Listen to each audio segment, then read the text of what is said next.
En éliminant les hippopotames du lac Édouard, en République démocratique du Congo, l'homme est en train de découvrir qu'il compromet son propre avenir.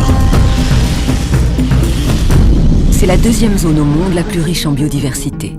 71 espèces de mammifères, 10 000 plantes recensées.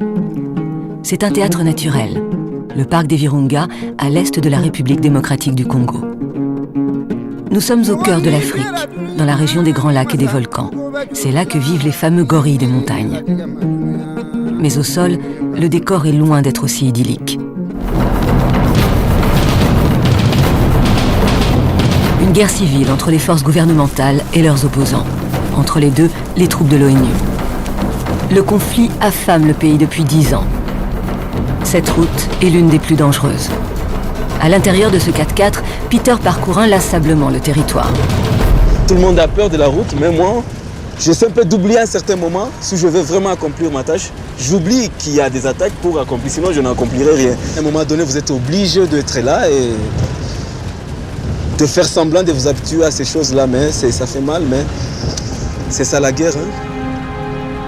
La tâche de Peter, son combat, lui, est beaucoup plus pacifique.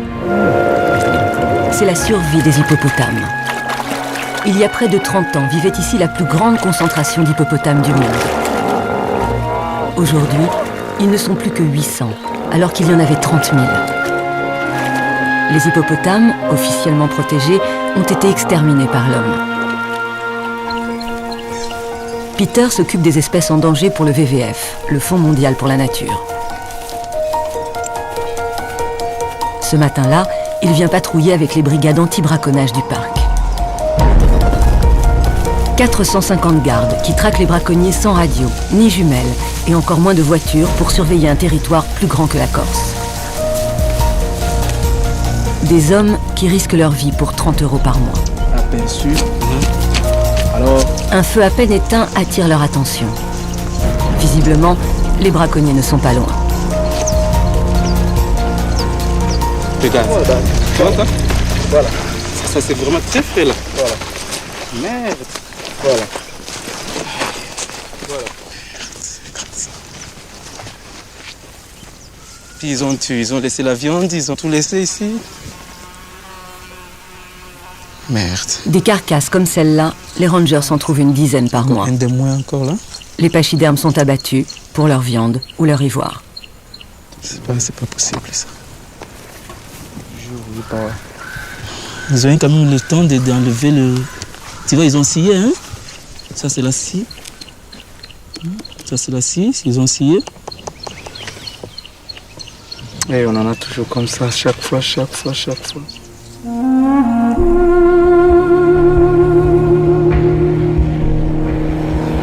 Pour se rendre compte de la disparition de l'hippopotame, Peter survole régulièrement la zone. Un désastre vu du ciel. Ici, il y avait 28 hippos qui étaient permanents ici, mais qu'aujourd'hui, tu peux voir toi-même, et si tu peux voir une trace d'hippo ici, il n'y en a pas. Plus un hippopotame ici, et Peter ne peut retenir ses larmes. Car lui le sait bien, en tuant l'hippopotame, l'homme met en jeu sa propre survie.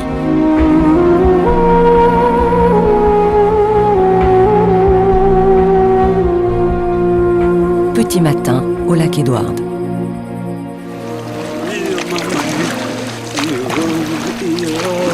Les premiers concernés par la disparition de l'hippopotame, ce sont les pêcheurs qui vivent sur le lac.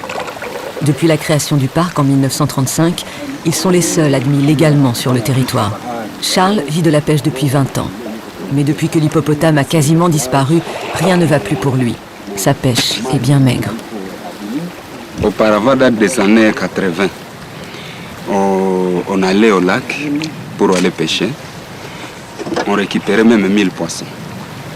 Mais aujourd'hui, on va au lac.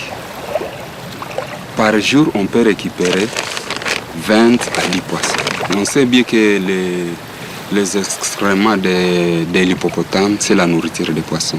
Maintenant, quand on tue l'hippopotame, c'est-à-dire à ce même moment, les poissons aussi vont diminuer. Ce que décrit Charles, c'est un cercle vertueux, comme seule la nature sait en produire. Les hippopotames rejettent dans le lac des excréments chargés de nutriments. Dans leur sillage, les poissons qui les suivent à la trace se nourrissent de ces déjections essentielles à leur existence.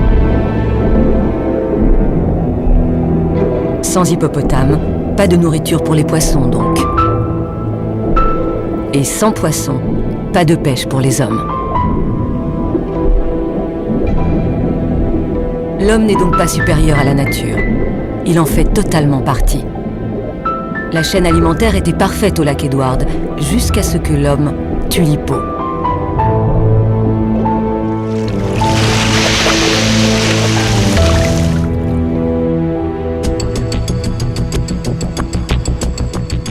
Il faut donc éloigner l'homme de l'hippopotame. C'est l'autre mission de Peter. Car les 800 rescapés doivent toujours cohabiter avec les bandes armées ou les agriculteurs qui ont envahi le parc pendant la guerre. Ils ont bâti ces petits villages en toute illégalité, sur le territoire des hippos. Tous ces gens qui sont là ne peuvent pas permettre à l'hippo d'exister. C'est impossible.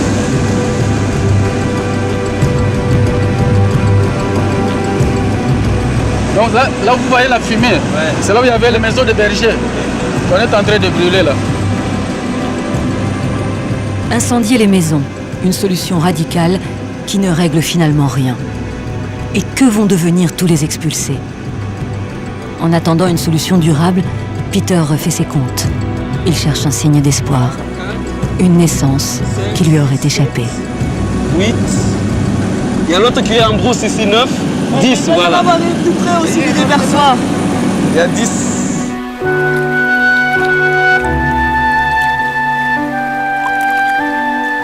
Il faudrait 10 ans, sans attaque de l'homme, pour que la colonie d'hippopotames du Virunga puisse se reconstituer convenablement.